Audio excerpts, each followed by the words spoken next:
I I invited Bill. I had read a little bit of his story in Claudia Watts Edge's book, We Touched Heaven, and I thought that was it.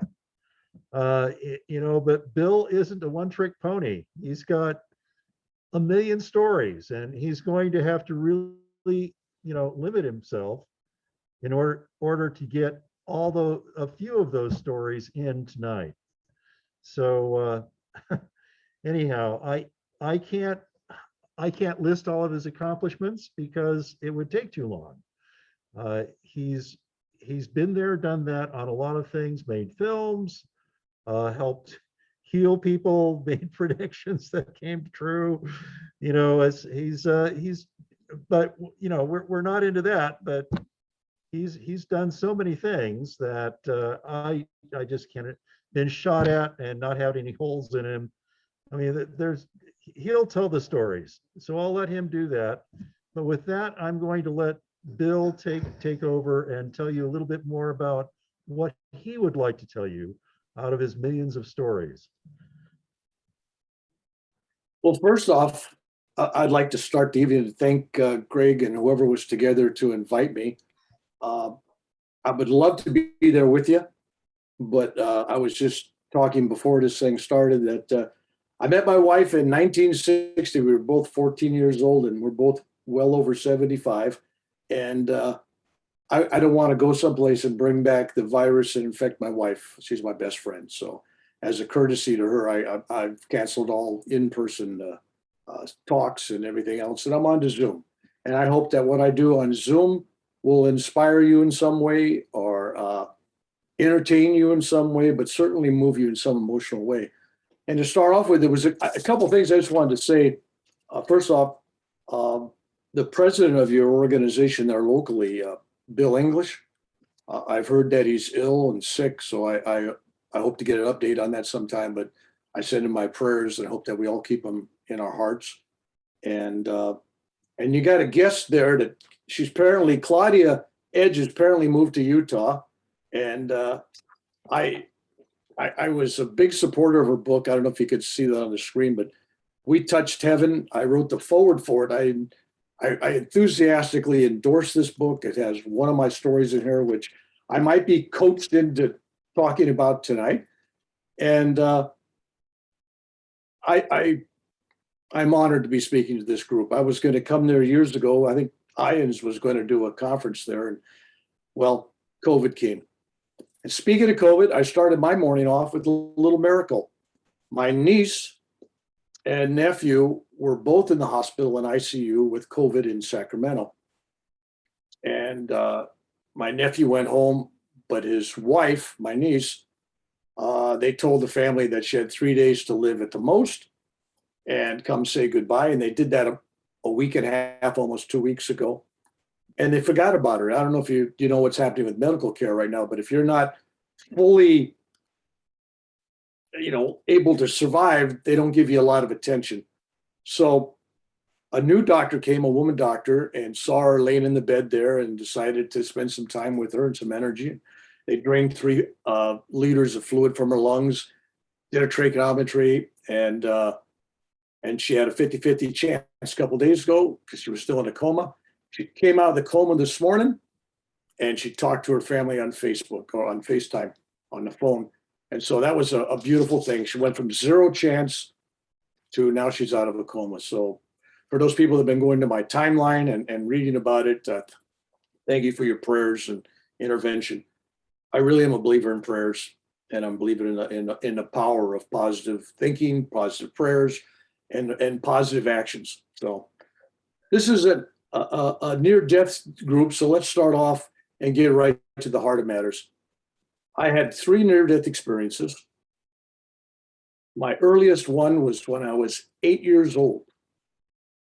And at 8 years old, I was taken to the county hospital in San Jose, and they told my parents that it was probably too late. I was coming in too late. I had real bad lung problem. They were filled with fluids. I had infectious disease. I had a kidney disease. Kidneys were getting ready to fail, all kinds of stuff. And they put me on a gurney. Parents left, and I was left in the hospital. As it turns out, I was in the hospital pretty much by myself for 1 year. I missed all of the third grade except for a week or two, and didn't see school again until the fourth grade after it started. So my first few days in the hospital, I was taken into a room. They stuck some needles in my back. They pulled fluids out. My lungs were just filled up. I couldn't even breathe. Put me to bed. I was 8 years old, and I was in an isolation ward all by myself. Nobody looking after me in a dark room. And while I was there, I was getting weaker and weaker and weaker and weaker. And all of a sudden, as I'm laying there, it's like I'm not breathing anymore. There was no breath. And next thing I know, my body is feeling light. And I mean that both ways: light like weight or lack of weight, and light like light energy. And I'm kind of floating up into a sitting position. And when I look back, I see this 8-year-old boy laying there in the bed. And I knew that wasn't me. That's not me. I'm this spiritual being. I'm this soul that's rising from it. And I rose up, and I'm looking around the room, and the room is like getting lighter and lighter and lighter. It's like clouds in the room. That's the best way to describe it. And on these clouds was like a moving screen. It was like images and things, but it was real. It was like vision of the future. And I'm watching these things unfold, and I'm just feeling so loved. It felt like the angels themselves were hugging me. It was like, if those of you have an Italian grandmother, you know what I'm talking about. If your Italian grandmother comes over and hugs you, and does all this stuff to you, imagine a million of them doing that to you at once. That's how it felt. It was beyond love. It was pure bliss, pure joy.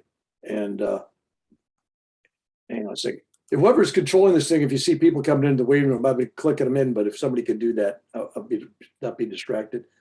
So there I was, and I start seeing events in my future life. And I figured right off it was like I'm watching a newsreel, and I see my wife that I have, that I've just been talking about earlier, my wife of all these years.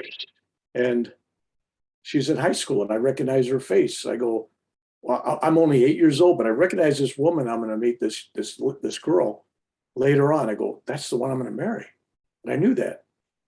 And then I saw the president of the United States. As it turned out, it was John F. Kennedy. But I'm 8 years old, and this is 1950s, early 50s. I didn't know who Kennedy was. I had no clue in the politics of what was going on then. But I saw this man in like a presidential motorcade and everything, and I saw the assassination of John F. Kennedy from this bed. I'm watching this thing on the screen. And then I'm seeing my life in a war. And in this war, there's helicopters flying around.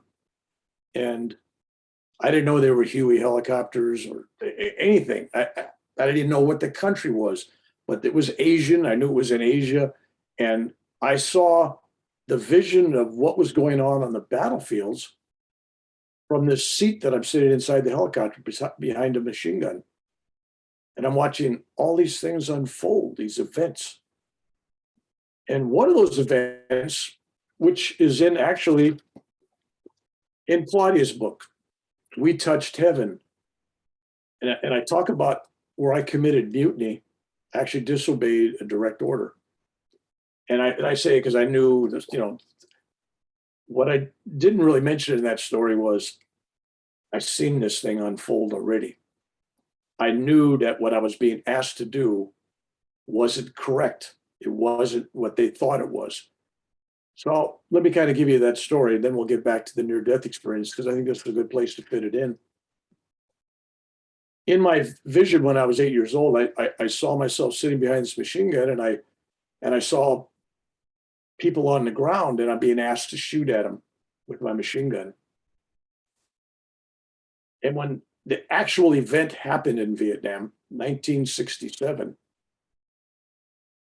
I had a new major who was a pilot, and he's flying me around, and he's telling me that that was the enemy marching down below on this dirt road, and that I should open up with my machine gun, which fires 750 rounds a minute, and decimate them basically, because they're in an area they're not supposed to be. It's right off the Ho Chi Minh Trail. It's a little hamlet there, and it was considered enemy territory. And I couldn't pull the trigger on the weapon. I knew I've seen this before when I had my near-death experience. I knew this didn't feel right. It was super deja vu because I've seen it before, and I knew it was wrong. And the major told me, he says, I'm giving you a direct order, and this is combat. I'm giving you a direct order. Failure to do so, or I'm going to court-martial you. And I told him to court-martial me. I said, it's just not what you think. So then he asked the gunner on the other side of the helicopter, there's one on each side, each door. And on the other side, that guy flown with me for about 5 or 6 months, and he goes, I've been with Bill McDonald long enough that if he says he feels something's not right, I'm not doing it. So then he decides he's not going to fire. So we got 2 soldiers in this aircraft, me and my door gunner, refusing a direct order in combat, which in the military, when 2 or more soldiers refuse orders, that's considered a mutiny. That is life in prison or the firing squad. It's either death or life in prison. That's it. There's no other. So had I been wrong about disobeying this order, that was 1967, I'd still be in jail today or dead, and so would be my door gunner, because the Army doesn't fool around with this kind of thing, which is sad, but that's a fact. So I felt a little responsible going with my feelings because it was okay, because I knew this was okay. But to have this door gunner courageously disobey orders because he believed in me, that's a lot of responsibility. Finally, the pilot goes, he said, well, what do you want to do? And I said, let's go down. If it's the enemy, I'll fire at him. But if it's not, I'm not firing. So we flew down, made a real quick pass over him, and nobody ran, nothing else. It turned out what he thought was troops marching in black pajamas like the Viet Cong were children going to the community vegetable garden with a Catholic priest at the front. There was a Catholic priest in Catholic black clothes, robe, and there was all these children in black pajamas, and they were all carrying on their shoulders rakes and shovels and hoes, implements of gardening, not war. Had I obeyed the orders, had I followed orders, I'd been legally correct to do so, and I'd been morally and ethically wrong. All those lives would have been shattered. Plus, everybody in that crew, our lives would have been changed forever. So I've made it a point with my ministry for veterans and work with military and stuff. I really teach people moral values. I don't care if you're in a battle, in a war, you still have a higher authority to answer to. Just because you've given a direct order to do something, if you know ethically, morally, spiritually, that is wrong, then suffer the consequences. Say no. And you could suffer a lot of consequences. But unfortunately, we don't teach our military that. Anyway, to get back to the hospital bed where I was at, that was just one of the things I foresaw, like the Kennedy assassination. And then I saw marrying my wife that I have today.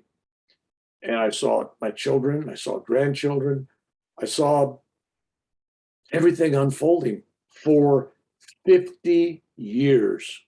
I was 8 years old, and this vision went on to events in my life, taking me up to almost 59.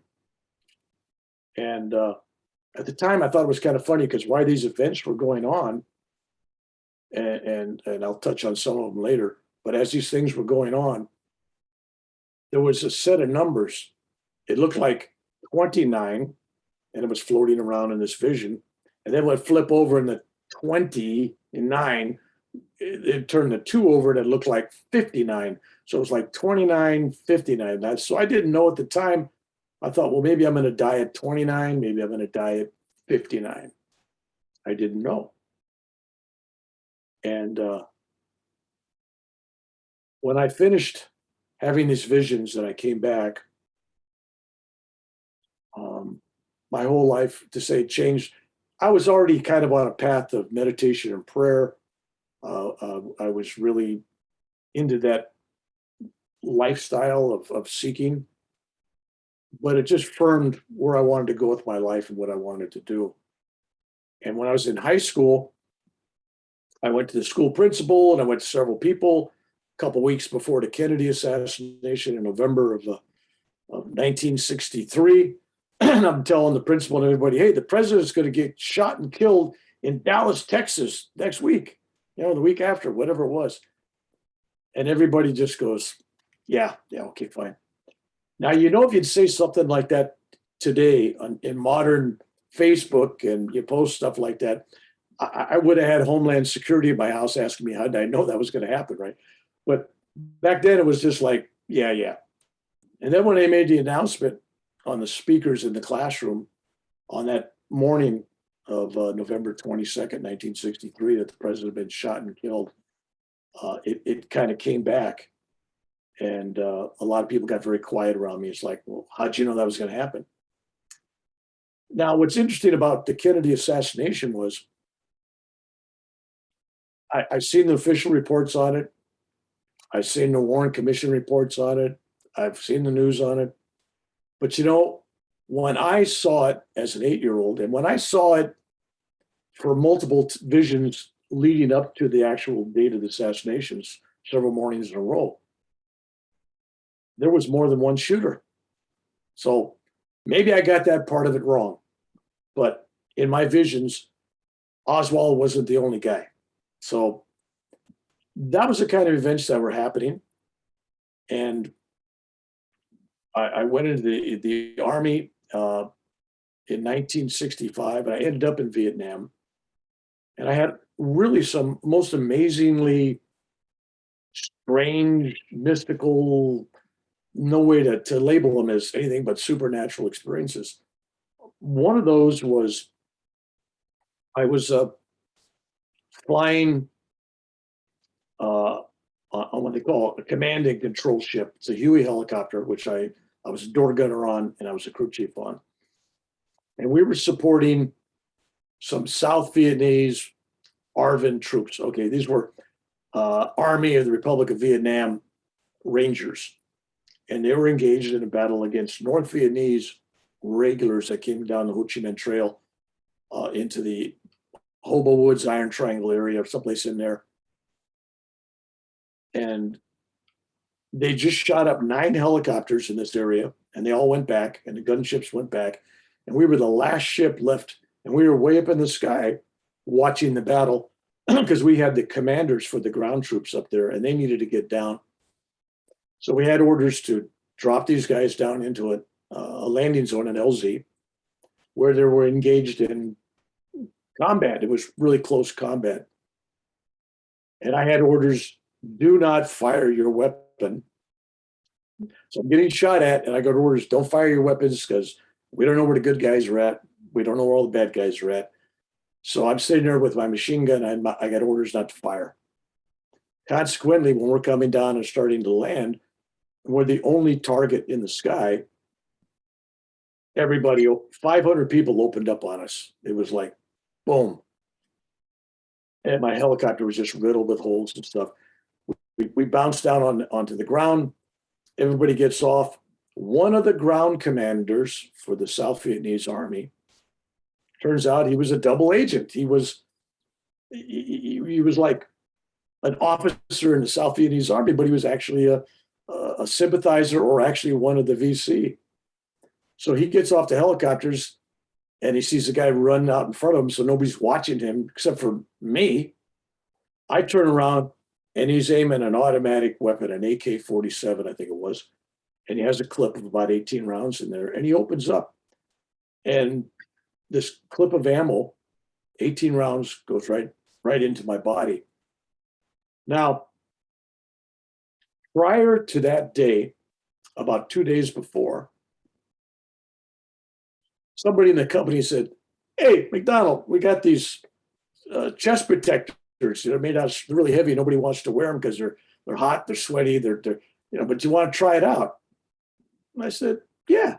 So I had just been wearing a couple days this thing across my chest like a bulletproof vest, and nobody knew if they'd work or not. I was the guinea pig. So I'm wearing this, and one round, the first round comes, and it hits me square in the heart, blows this big hole in this chest protector. Ceramics fly over. Flames are shooting out about 6-8 inches, and there's smoke pouring out. And other rounds, they came at me. I saw the light of these of rounds coming at me. It was like 18 bullets coming at me, just one hit. Anyway, so we pull up, and we got so many bullet holes that we only get about a football field length away, about 100 yards, and we crash land in a field. Battles going on at one end of it, we're at the other end of it. And the VC, the bad guys, the North Vietnamese, they're just a football field away from us. We land. I realize that I'm not dead. I mean, I had some shrapnel in my hand or something, but other than bleeding in the hand, I had no bullet holes in my body. And so I let the pilots out. And then I noticed that the gunner sitting on the opposite side of me, we're on opposite sides. I'm facing one way, he's facing the other way, but we're back to back. And there's a transmission between us and two walls. On my side of the helicopter, no bullet holes behind me, nothing. But on his side of the helicopter, if you took and drew my profile where I was sitting, there were 17 holes, exit holes, but no entry holes. And plus it had to go through a big old transmission. So it was like impossible. So somehow those rounds came, one hit me in the heart, and the rest disappeared, went through a wall with no holes, and come out with exit holes on the other side. So the gunner on the other side's laying over his gun, and he's got 17 holes in him. He's bleeding all over the place. There's blood flowing off the floor of the helicopter. And so I pick him up, put him on my shoulder, and I'm running. I got to get away from this helicopter. So I'm carrying this guy about 150, 160 pounds, and that's about all I am at the time. And I'm running at full speed, and my back is kind of feeling it, but I didn't feel it at the time. And so I get a good distance away. We call in, and they bring in a small helicopter, and it can only take two people. And it took the major on the ship, the company commander, and it took the wounded, real bad wounded gunner. And they left me and the other pilot.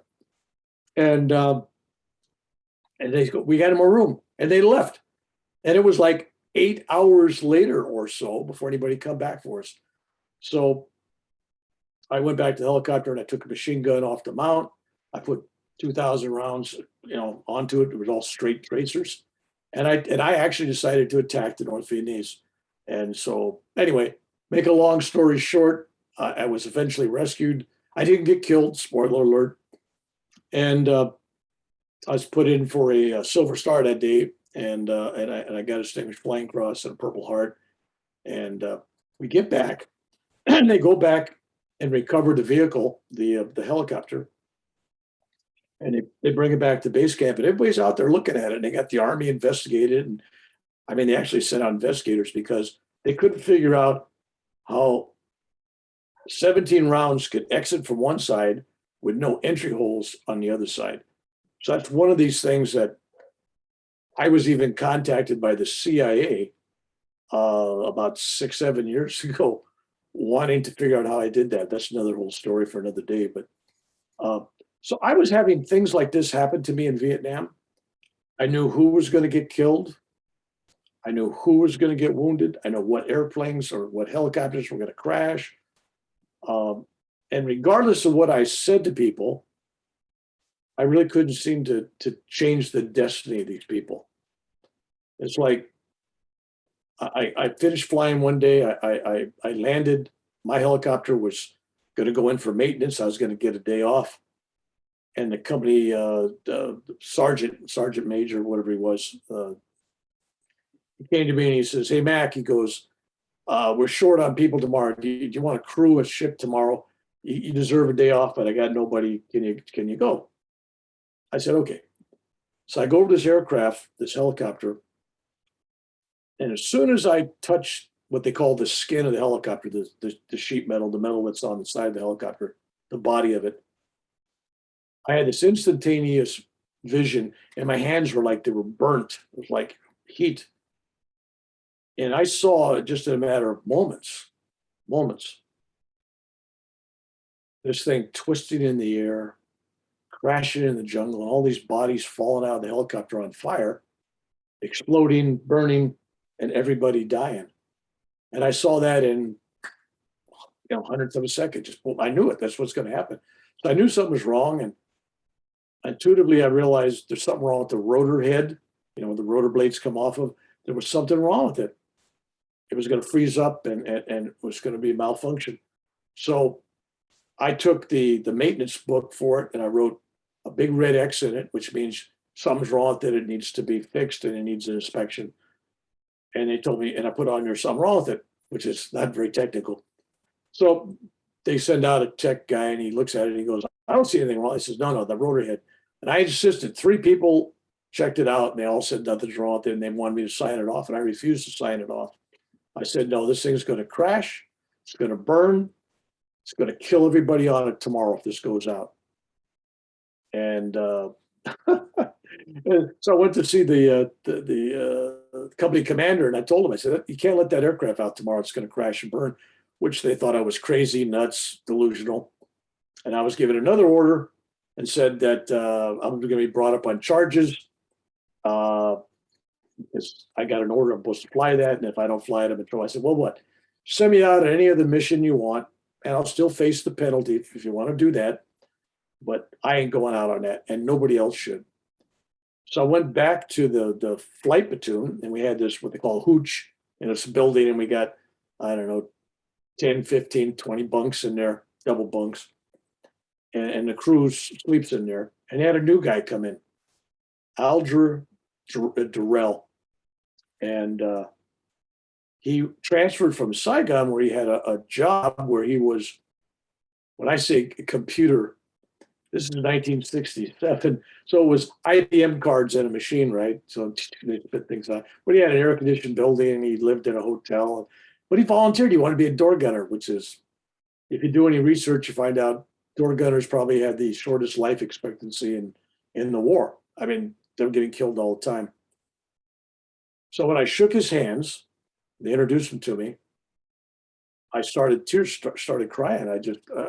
I said, "Whatever you do tomorrow, don't go out and don't go on that aircraft." And he wasn't on the flight schedule, and he didn't have his flight physical, didn't have any gear. And he looked at me like I was crazy, and he laughed at me, and I walked away. I said, "You'll never come back if you go out tomorrow." And I meant it. Everybody thought I was crazy. So I get up the next day, I go flying. That aircraft, they were having trouble finding a crew for it, the one I refused to fly. So it wasn't in the air. So I was happy. I flew. I come back about 3, 4 o'clock in the afternoon after on combat missions. And I noticed that helicopter is gone. And I'm mad. So I go see the company commander. I say, "Hey, why'd you let that aircraft out?" The guy let me know that he's in charge. He's a major.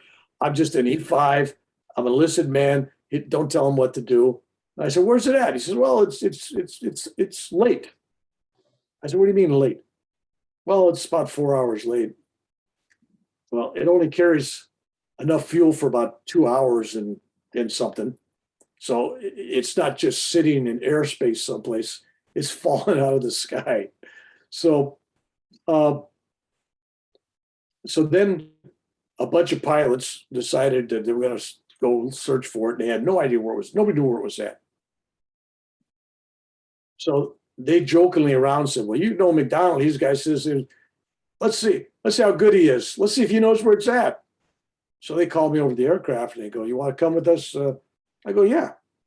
So I get on a helicopter and they get up to about 1,000 feet or so, and they go, Okay, Mac, which way? And without hesitation, I just point out in a certain direction. I go, that way, follow that way. And believe it or not, they did. So they followed it. And it's just, sun is just getting ready to go down. By the time we get up there, we travel about 15 minutes. All of a sudden, we see like a forest fire, big fire going on in the forest.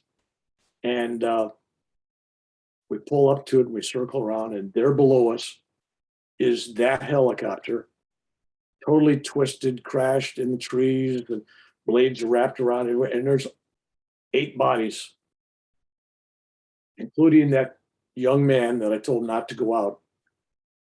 He was lying there all burned up, laying in the jungle. And to make a long story short, it got kind of quiet. Nobody wanted to talk to me. But later on, when I made more predictions and more things happened, people got spooked out. But I knew enough to take care of me, and those that listened benefited from that. So anyway, Vietnam, if you read my book, I have written some books, by the way. My autobiography, Warrior, which has military stories, and they're all mystical, spiritual in some way. And then it has my life story before, when I was 2 years old, meditating and all kinds of things happening, a year in the hospital, all the neat things that happened, my first near-death experience, and marrying my wife, and going back to Vietnam and Machu Picchu and all kinds of neat things. So that's Warrior. It's on Amazon if you want it. Now, remember, in that story about my near-death experience, I talked about 29 and 59. Now, when I got out of the hospital at 9 years old, I intuitively realized I need to change my diet. I need to take care of my body. Something's going on here. I got future health problems. That's what I saw in my little thing. Future health problems unless I changed. So I did. I became a vegetarian. I didn't drink alcohol, didn't do drugs, didn't drink caffeine, didn't do any of those things. I was really, really clean living, did yoga, meditated, did all these things, exercised. And yet, later on in life, when I was 58 and a half years, almost 59, remember 59, I go to India on a trip, and I go to this sacred cave. It's called Babaji's Cave in the Himalayas. And on the way back from that cave, I have a heart attack, a seizure, all kinds of stuff happen. I pass off, and I fall off a 30-foot cliff into this ravine. And I land on this big boulder about the size of a Volkswagen Bug. And I'm laying there looking up at the blue sky. And my heart went from hurting, boom, boom, boom, to no pain, no nothing, no beat, no pulse, no breathing. All of a sudden, I'm laying there going, "Oh, nothing wrong." And the next thing you know, I'm getting closer to the clouds, and I can see my friend on the cliff looking down at my body was. I look down, I go, "My body's down there," but that's not me. That's not me. That's just the body, right? And I'm up there, and all of a sudden, I'm looking down, and I see a cobra, a large cobra snake, crawling across my feet. Now, normally, first off, I love cobras, I love snakes, but it was the excitement of seeing this cobra. It was like love. It was really a strange thing. And next thing I know, it was like the cobra was like giving me paddles, like clear, I just jumped back up out of my into my body, and I stood up, and this big, and I say big, I have no clue how big this snake was, because it was coming out of the grass, across my feet, going into the grass, so I couldn't see both parts of it. And I'm grabbing it, and my friend is yelling at me up on the cliff, thinking I'm crazy. And I'm grabbing it, and I'm grabbing this snake and sliding, and I'm chasing it. But it was like the cobra jump started my life. So that happened in 2004, like in November. But being a typical man, I finished my vacation there and did a bunch of stuff. And it wasn't until the end of January when I have another heart attack that I actually go see a doctor. I collapsed a couple of times. I think, well, maybe it's time to go see a doctor. So I'm having this. I know it's a heart attack. It's pounded and everything. So I don't want to make my wife worried. I just said, I'm having some kind of problems. I think I'm going to go down to the doctor and get it checked out. And she says, I'll drive you. I go, nah, okay. So I drive myself to the ER while having a full-blown heart attack, find a parking space in the hospital parking lot, get out, walk 10 minutes across the parking lot, get into the ER where there's a line of 20 people ahead of me, stand in line, get up to the front. They give me a clipboard to fill out. Nobody, the only question they asked was, they didn't ask, are you having a heart attack? Are you bleeding? The only question they asked was, do you have health insurance here? Which I did, but it was like, that was their only question. Their only concern was I covered? It was really strange. It kind of stood with me, going, geez, I could be dying. These guys want to know if I got insurance, right? Anyway, so I get the clipboard and I fill it out. It takes a few minutes. Then I get in the second line. There's only about 8 people ahead of me. I finally get to this nurse. She's sitting there and they had a question on her. What's wrong with you? And I said, I'm having a heart attack right now. And she reads that and she laughs. She goes, sir, we'll be the judge of that. She says, how'd you get here? So I drove my pickup and I parked it over there. And she says, and you were in that line, you're in this line? Yeah. And you're having a heart attack right now? And I said, yeah. I said, but I'm like this. I'm very calm. She goes, yeah, okay, fine. So she gets out her stethoscope and her stuff and sits me down. And next thing you know, she's ringing a bell. Code something, code blue, code something, some number, some color. And next thing you know, they strap me on a gurney and they're running me into this room for a doctor. And he wants to immediately do something. I'm going, what? He says, sir, you're having a heart attack. And I said, yes, I know I'm having a heart attack. That's why I came in. Yeah, but I said, no. He says, no, it's really bad. It's going to take multiple stents, or we recommend, bypass surgery. And so then I moaned and groaned and complained to him. I go, well, here I am. I'm almost 59, and I've led a healthy life. I don't no caffeine, no nicotine, no alcohol, no drugs of any kind, nothing. Right? I'm clean. Boom. I don't eat meat. And the guy looks at me, the doctor, and he goes, sir, Mr. McDonald. Then I knew he was serious. Went from sir to Mr. McDonald. I knew he was serious. He says, had you not taken such good care of yourself all your life, he says, with your genetic background here, the way I'm looking at your body and everything, he says, I would have guessed that you'd been dead by 29. Now, if you go back to that original thing where the numbers were going 29, 59. So there I was. I passed 29. But now I'm just a few weeks from my 59th birthday. And they want to do this heart procedure. So I'm going, wow. So I said, well, let me think about this. I don't want to jump in this. So they gave me a weekend to think about it. They were not happy with that. They wanted to immediately do it. And I was calling up my schoolmates because we had a reunion coming up, and they wanted to know who I wanted to see at this great reunion. And I said, well, I want to see my old buddy, Paul O'Brien. And that's because Paul O'Brien and I were both born on the same day in the same hospital in San Francisco, just a couple hours apart. And we, shared the nursery together, and our mothers were in the same maternity, room and everything. But we never knew any of that until 4th grade, about 40 miles away in Silicon Valley in a town called Sunnyvale, where we discovered that, hey, we started life off together. So I just wondered, because I wanted to meet him and say, well, here's the guy, if you believed in astrology or anything else, this would set the record straight, right? So when they tell me, oh, Paul's dead, he died this year. And I'm going, wow, he didn't make 59? So I didn't feel really great going into the surgery. But anyway, I had the surgery, it was done. So that was my second near-death experience. I had a third one later on, but I thought it'd be more interesting to explore some other areas.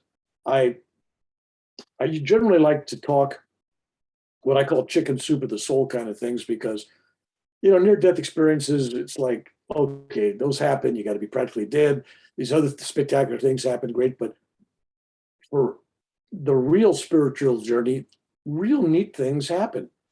For example, I lived in the Sacramento area, and I had some friends coming up, and they wanted to go rafting down the American River right through the town of Sacramento. Not something I mean, I lived there forever, and it's like something I don't normally do, but they wanted to do it, so we did it.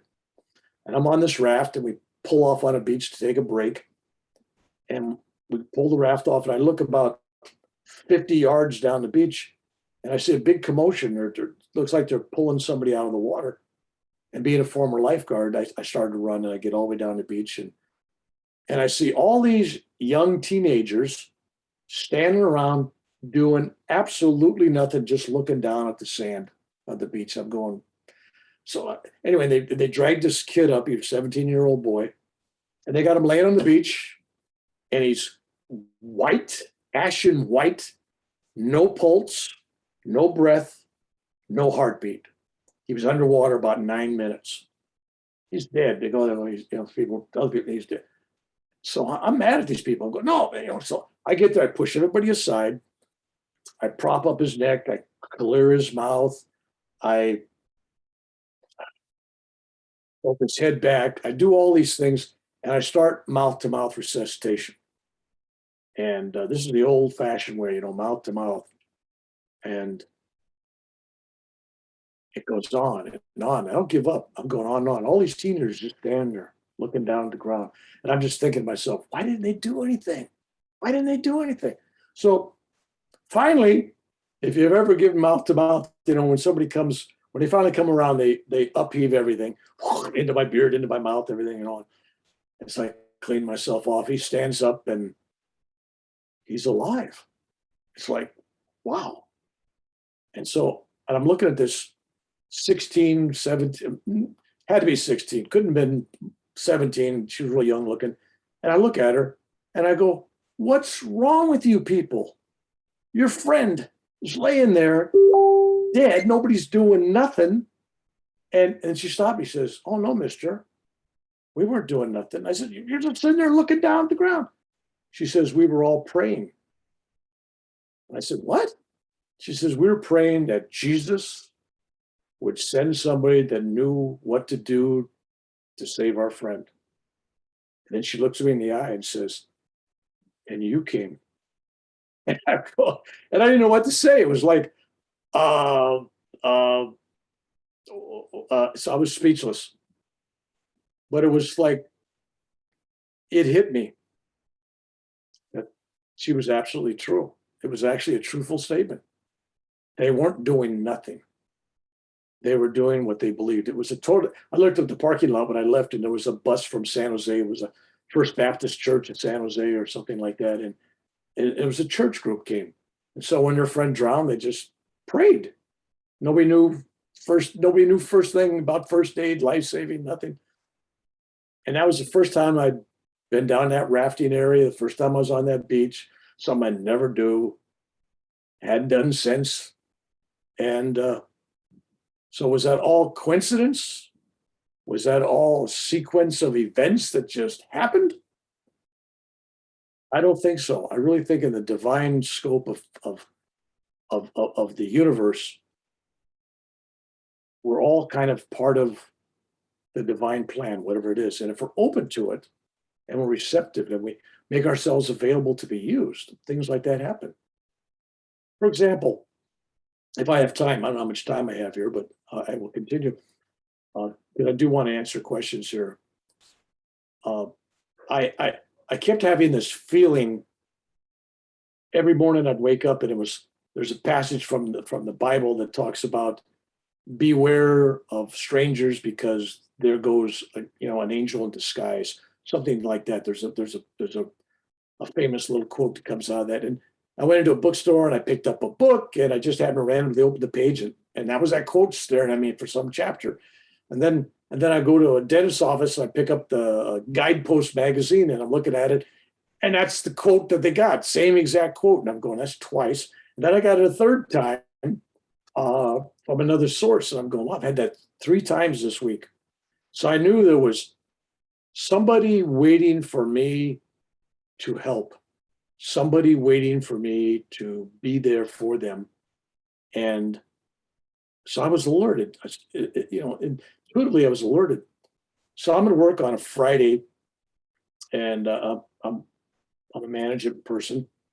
In the middle of my workday, I mean, I still had hours to go. Middle of my workday, I just up and tell everybody, I'm going home. I didn't say I was sick. I didn't say I had something to do. I just walked out of the building. I said, I got to go. And nobody stopped me.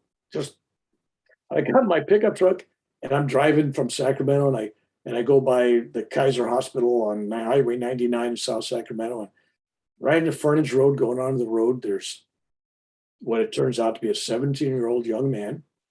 He's hitchhiking. He's got no belongings. He's all wet because it's raining. He's got socks on his hands for gloves, and he's wearing a t-shirt. And I'm going, this is crazy. So I pull over. I'm only going a couple more exits down. And I said, where are you going? He says, going to Texas. And I said, well, I ain't going that far, but hop in. So he gets in the car and he smells. I listened to his story. He's been 2 weeks hitchhiking on his own, sleeping in fields and having a rough time. He was a former foster child in California. When you get to be 18, you're out of the system. They turn you loose. And so he found his grandmother and he went and stayed with her in some little town up on the North Coast, up by Eureka. And then she died on him and he had nobody. And so he heard that his father was in Austin or Houston or someplace, and he was going to hitchhike to Texas, see if he could find his father. That was the only plan that he had. I said, okay, come on. So I took him down the road and got to my ex. I said, don't get out. Go to my house. So I come to my house and he just smelled and he was dirty and he was ragged. And I said, I'll tell you what, I'm going to feed your lunch and take care of you. But here, go in here, take a shower. There's clean towels. Throw your dirty clothes out here. We'll take care of them. And I'll get you some stuff to wear. So while he's in there showering, I threw away his clothes. They were garbage. And I gave him my clothes, extra clothes, jacket, sweater, sweatshirt, t-shirts, socks, everything. And when he comes out, I give him these clothes to wear, and he's all clean now. And he sits there, and I give him a peanut butter and jelly sandwich and some milk. And I gave him a backpack. And in the backpack, I had camping gear, a shelter to build. I had a flashlight, lighter for starting fires. I had everything. I even put food in there, canned food, other kinds of food, and I stuffed some money in the pockets of it. So if he was going to be out on the road, I figured let him be able to, and then I get rain gear for him. So he's sitting there and he's telling me the story, saying that he was out the night before by that hospital, Kaiser Hospital in South Sacramento. There's a big open field there. And he just laid down his sleeping bag and he was sleeping there in that field. Didn't have a tent or anything or shelter. And the rain came. And his rain bag got ruined. It got soaking wet. And he was miserable and he got chilled and he was shaking. And he said that he didn't want to live. And he was thinking about ending his life. He was actually suicidal. And he thought about ending his life. And I'm listening to that. And then he says, and then I had a real life vision of a man who looked exactly like you, wearing exactly your clothes. And then I stopped him. And the man told you, God loves you. And then he broke down and cried, because that's what this vision, the guy said, God loves you, right? And then I said, one more thing to make you believe what you just experienced. I went into everybody's got a junk drawer in the kitchen. We got a junk drawer, but in there, there was a pack of sugarless gum that was about half used. And I pick it up. I don't know why I pick it up, put it in my hand, and I go like this, and I put it out, and I put it in his hand, and I said, now when I give you this, you'll know that everything you experienced last night actually happened. I don't know why. I gave it to him. And he looks at it, it's a pack of sugarless gum, and then he broke down totally, because in the vision, The man gave him a pack of sugarless gum, used, not even a full pack. So there's a case where I knew this guy was needing help. I knew he was out there waiting for me to help him. And I listened to my intuitive voice. And I did everything I could for him. And that happened about 1990. And I've prayed for him and kept him in my vision of love and sending kindness and prayers to him. What's that? 31 years? Still praying for him, someplace in Texas or wherever he's at. So I don't forget people. But those are the kind of things, if you're really open, things like that happen. I got a bunch more stories like that, but I'd like to open up for questions if people have questions, because without seeing people with no audience, I don't know if I've lost everybody. Everybody's asleep. Everybody's going, oh God, you know. So hit me with a question, and then we'll roll on to some more stories. So if somebody wants to open up there, Greg or somebody, if you got questions coming at me, unmute. We do have questions. The first question is, what do you see for the future? Okay. I think I was telling Craig this earlier today. I think I was. I've told it just a couple of people. In 2019, the summer of 2019, I did a radio show in Hungary, Budapest, Hungary. Is that where it's at? Hungary. And it was not live. They wanted to be able to edit it in case I said something they didn't like, or I don't know. So they interviewed for about an hour and a half, and they edited down to a smaller chunk, fit it into an hour show. And the guy got through listening to all my neat stories and things and stuff. Then a throwaway question, he asked me that same question. What do you see? Now, this was summer of 2019. And in 2019, I tell him, I said, there's a world plague coming. It's going to shut down borders, shut down schools, shut down work, shut down airlines. It's going to shut down jobs. It's going to bankrupt people. It's going to bankrupt countries. And I said, in America, this plague will kill, in 2020, will kill at least 300,000 to 400,000 or more people by the end of the year in 2020. And this guy raised his eyebrows and stuff.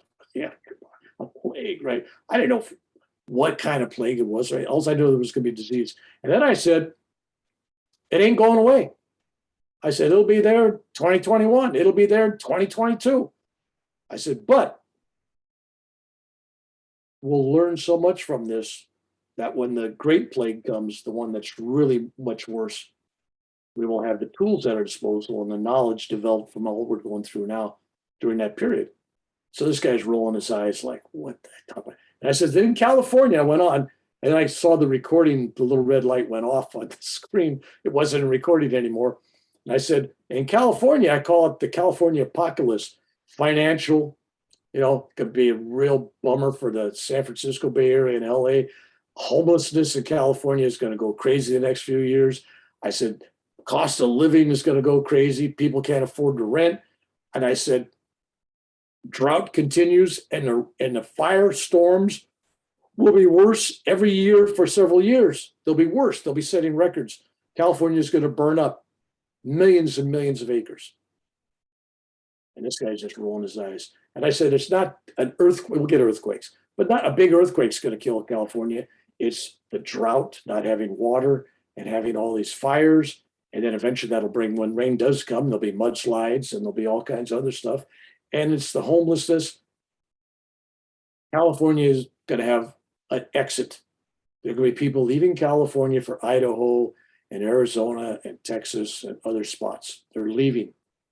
I said that's in 19. So somebody asked, so I'm kind of glad that he didn't eventually edit all that out and he didn't show it, because it's really depressing. Because what I really want to tell people is this: even though there's stuff coming,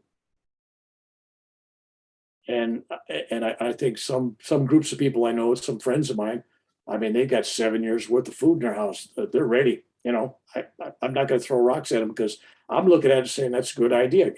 Have reserved food. I don't know if you need 7 years worth, but have food, because times are going to come where price of food is going to go crazy, shortage of food is going to go crazy. And in certain states, Louisiana, parts of Texas along the Gulf, Florida, California, Oregon, Washington, there's some economic havoc coming because of Mother Nature.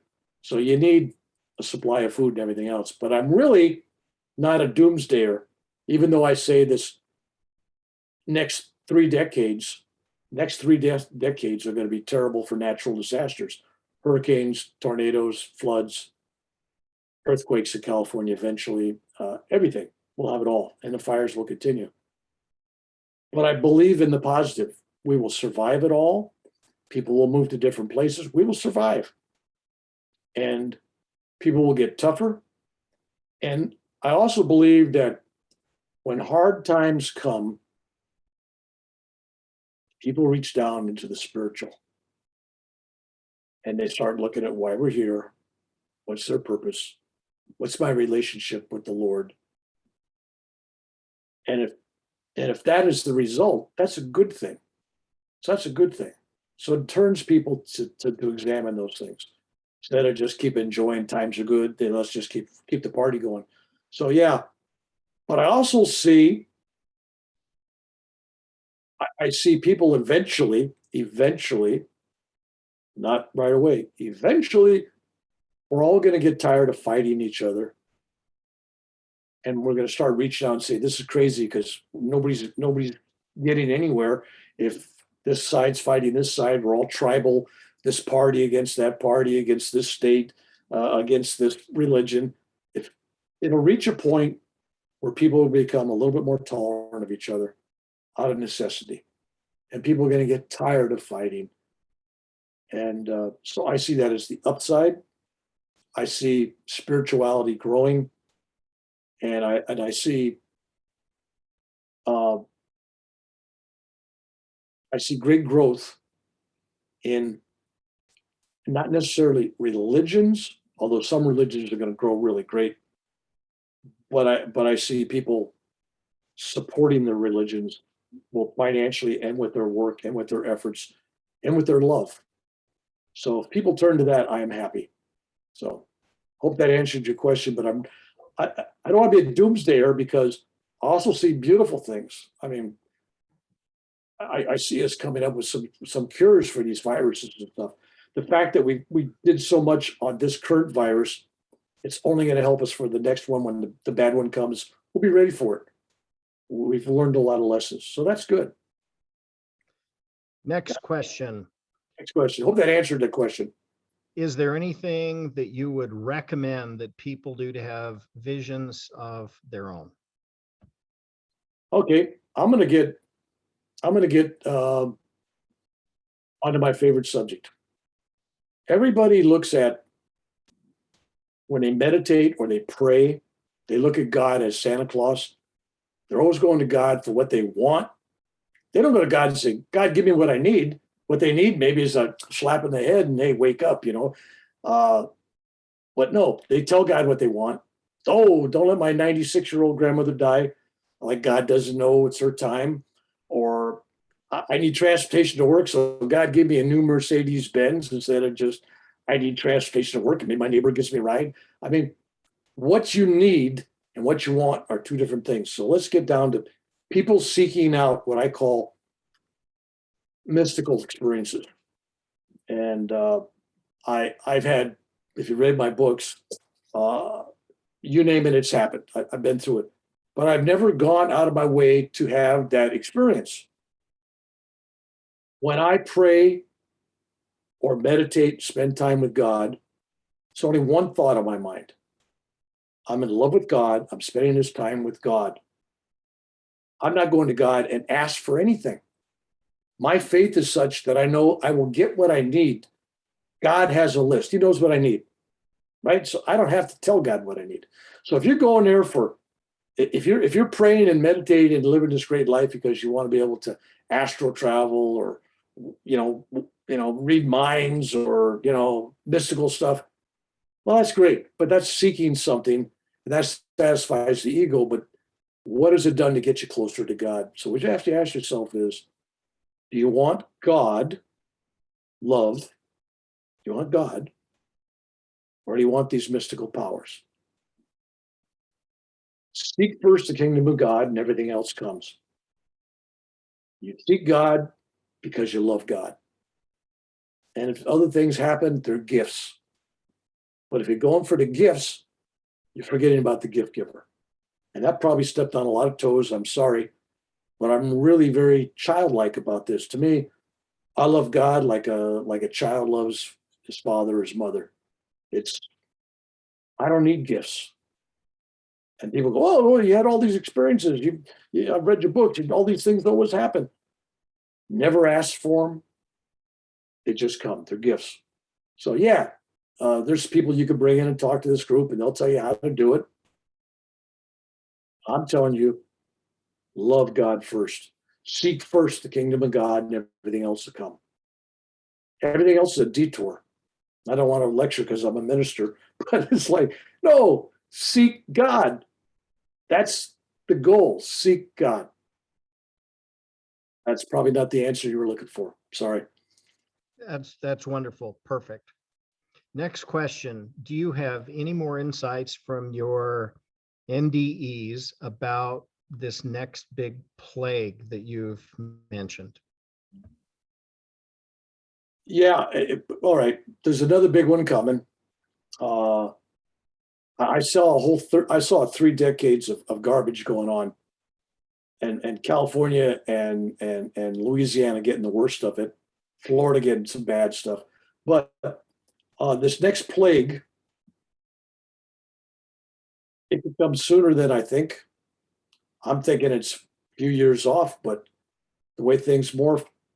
But I feel really good about it because I really feel that we've learned something, even though we fought each other and everybody's it's gotten political, the medical and everything. And I'm going, forget all that. Eventually, people are going to say, what worked? What really worked? What can we document? Right? And we're going to come up with cures. Because right now we got a virus that basically, even though there's dozens of people in my family have it, it's an amazing percentage, but it's only a small, it's like what, 1% in the hospital, less than 1% are in the hospital. Now, if you get a major one, I'm talking one that hits 10% of the population. You're talking millions of people dying, millions of people in the hospital. We can't handle 10 times the workload now at the hospitals.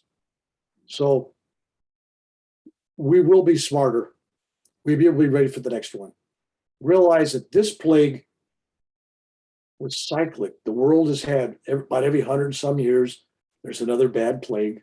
It's been a history of it, sometimes 75 years, sometimes 150, but always around 100 some years. We always have some natural plague comes. I call it a plague. You call it diseases, whatever. But it's a bug we haven't experienced. And until we, as a society, learn to deal with it, we're going to have to. This current one, it's not going away right away. It's not going away. So we got to learn to be safe. We got to be practical. When you're in public, wear a mask, do all those things. I don't want to give people a lecture on that. You know what to do. I wear a mask everywhere I go. I'm thoughtful for others because even though I got my vaccines, I found out I could be a carrier. Well, I don't want to carry it to my wife or anybody I love. So I do it for others. Everybody has their own reasons. So I hope that answers your question, but I'm not greatly worried about these real bad things coming like California. Obviously, California is going to have a major earthquake coming up eventually, but it's overdue 150 years now. So who knows? We've had 1,000-year floods and 500-year floods 3 times in a decade in some states, and people are going, wait a minute. This is supposed to be 1,000-year, 500-year floodplains, and they've already flooded 3 times in the last 10 years. So you never know. Mother Nature is in charge. You know, we may think we got control. We don't have control of that. So to me, the best safeguard against the next plague or anything else is get your spiritual life in order. Be kind, be compassionate, love your friends, love your neighbors, love your families, love your enemies. If you can do that, we're all going to survive together. Everybody's going to help each other.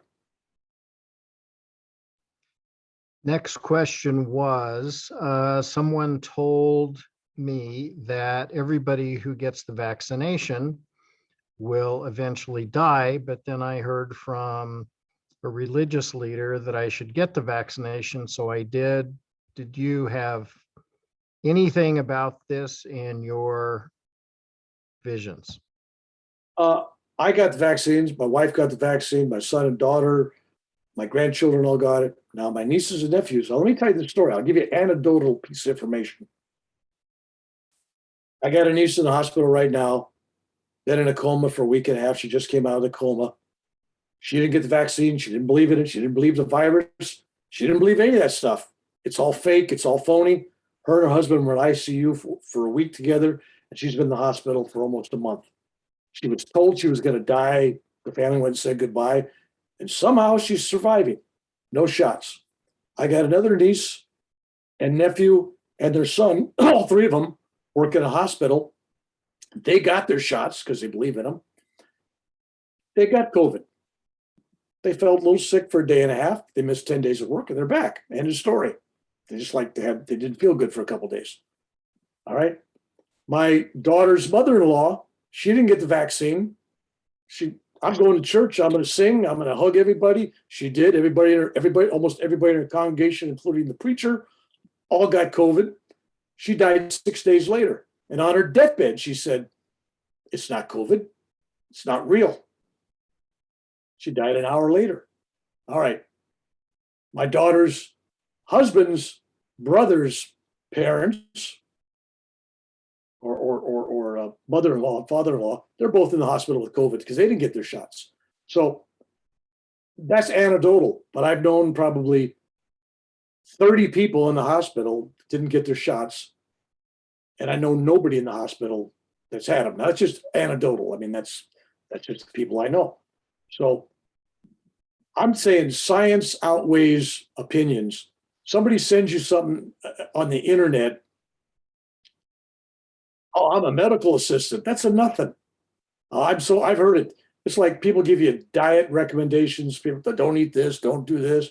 You tell somebody you're sick and everybody gives you medical advice. Be real. If you want to roll the dice, roll the dice. But if you don't have the vaccine and you infect somebody else, this weekend I was scheduled to talk. Everything was paid for. I had hundreds of people coming to a big revival. It was just me. I'm one speaker. I was given a free 3-day spiritual retreat in North Carolina. It was all covered. I canceled it because I'm going through all these airports to get there. I don't want to carry the bug, and I don't want to be responsible for affecting one person in that group. So I personally you can do whatever you want to do, but I take personal responsibility for who I am and what I give to this world. Do I think everybody's going to die if they get the shot? Yes, everybody will die that gets a shot, guarantee it. Everybody's eaten bread. Everybody that's eaten bread in history has died eventually, right? So are they all going to die in 5 years? No science behind that. And they say, "Oh, I don't want to be tracked. They got these things in here, and Bill Gates is going to track me." I think, well, if people believe that, why don't they take the vaccines at random and take them to a lab and show me? Nobody's taking them to a lab. Nobody can show that. That's not true. But people say that. And people that I love, like relatives, people I love and respect, and they buy into this stuff and it's killing them. And I just go, my heart hurts for them. I can't force them. Well, I have a right to do this, Well, yeah, great. So I remember smokers telling me that when I was on an airplane. They're smoking. Well, I have a right to smoke on this airplane. Now you can't smoke on an airplane. We could tell them not to smoke because it was bad for other people's lungs. Just an example. But if you think somebody's tracking you with this vaccine, then don't take a cell phone anywhere because you're tracked. I mean, and if you got one of those workout things, on your wrist that's following you around on your route. You're tracked. So I don't personally believe any of that. I'm not going to beat anybody up if somebody does believe that. I'm not going to argue with anybody. If you ask the question, did I see anything in my vision? What I really saw in my vision was a lack of love between people. But I see that ending eventually. I see eventually people waking up and realizing, well, 5 years from now, they realize, well, nobody died from that. People are going to start to realize whatever the truth is. I tell people, don't buy the truth from anybody till you experience it, and don't pass along any information unless you know for a fact it's true. I don't care where it's from. Don't pass it along. Don't become part of the chain of misinformation or propaganda on either side. Just don't go there. Life is a lot easier and more loving than people give the credit for. We're here to love. We're here to be there for each other. So this disease that we're going through worldwide, instead of pulling people together, like we're all suffering together, let's help each other, that would have been the optimum, way to react. We've gone the opposite, and we've taken political sides and anti-vax sides and vaccine sides, and some of the most beautiful people I know on opposite view am I. Do I unfriend them? No. Do I argue with them? No. Do I have this discussion with them? Not unless they ask me a question. And then I'll just give my answer and I shut up. So I hope that answered your question, I think. Thank you. 2 questions. Number one, do you have any more information about the time frame of this tribalism as you described it? And then at that point, after you answer that, maybe any parting or final comments you have, because we'll be out of time at that point. Okay. So I really believe, I think highly of people. I believe in people. And I've met family. Okay. This group would understand. When I was a child, I had nothing. And I had nothing. We were skipping meals. There was no food bank back then. I was going to Assembly of God Church, and they brought by groceries for Thanksgiving because we had nothing. But meanwhile, I had this neighbor, and I didn't know anything. I was like a little kid. I didn't know anything about it. She told me she was a Latter-day Saint. I didn't know what that meant. She told me she was a Mormon. I didn't know what that meant. And she had 6 kids. And I went to her house every day, and she fed me, told me stories, treated me like one of her own kids. She had such a heart of gold that when they moved, I felt like I lost a family. It was a beautiful experience that to this day, I remember how she treated me and how she made me feel. And it's made me want to do the same thing. So the point of that story is this. If you're out there giving your love and giving your kindness and your compassion, you will infect others with the same thing. People will feel it. They want to give it. They want to share it. If you're out there beating people up because of their political beliefs or the beliefs on this and that, and you're right, they're wrong, and it's not love. So take a look around. If what you're doing leads others to love. So if you want to change others, change yourself. So be the change. In other words, you want to help you really can't help anybody. Ultimately, everybody has to help themselves. They have to heal themselves. They have to teach themselves. They have to forgive themselves. But when you start with yourself and you learn to love yourself and forgive yourself, and know that God forgives you, so why can't you forgive yourself, right? So that's really the answer. The answer is love yourself, forgive yourself, be grateful for all you have, everything you have. Don't look at what you don't have, what you want, and appreciate what you got, and be open to the gifts that God gives you. If God gives you cancer, look at it as a gift. Well, what do you mean to give you cancer? That's not a gift. I met a man, and this guy came to me, and apparently, from all I can gather, his family said the guy was a SOB. He was a terrible person. Wasn't speaking to any of his 3 wives, his family, his kids he hadn't talked to in 10, 15 years. And I mean, and the guy was never there for anything, and he was a terrible boss. He was rich, but he was a terrible boss. And he went to the doctor, and the doctor says, you got stage 4 cancer. You're going to die. So he came to me because he heard I was a healer. And I said, wow, that's a great gift. He goes, what do you mean a gift? I got 6 months to live, you know? And I said, God is letting you know you got 6 months to get your stuff in order. You got 6 months to make right all your relationships, for your children, for your ex-wives, for yourself. Because it's not so important how you came into this world and all the stuff you went through. It's most important in how you leave this world. And you want to leave people missing you. What have you done for them? What have you really done for anyone else? Well, he didn't understand. He got mad at me and everything. But then later on, I found out that he took that same thing and he started thinking it was a gift. He says, okay. And then he called up his wives, didn't tell his wives or his children he was dying, but all of a sudden he was there to give them some money and some support, and listen to their stories. And next thing you know, he was a part of their relationships. In 6 months, he was just, and then he died on them. So at their funeral, when I told him that he'd come to me and he had 6 months left to live, they didn't know that.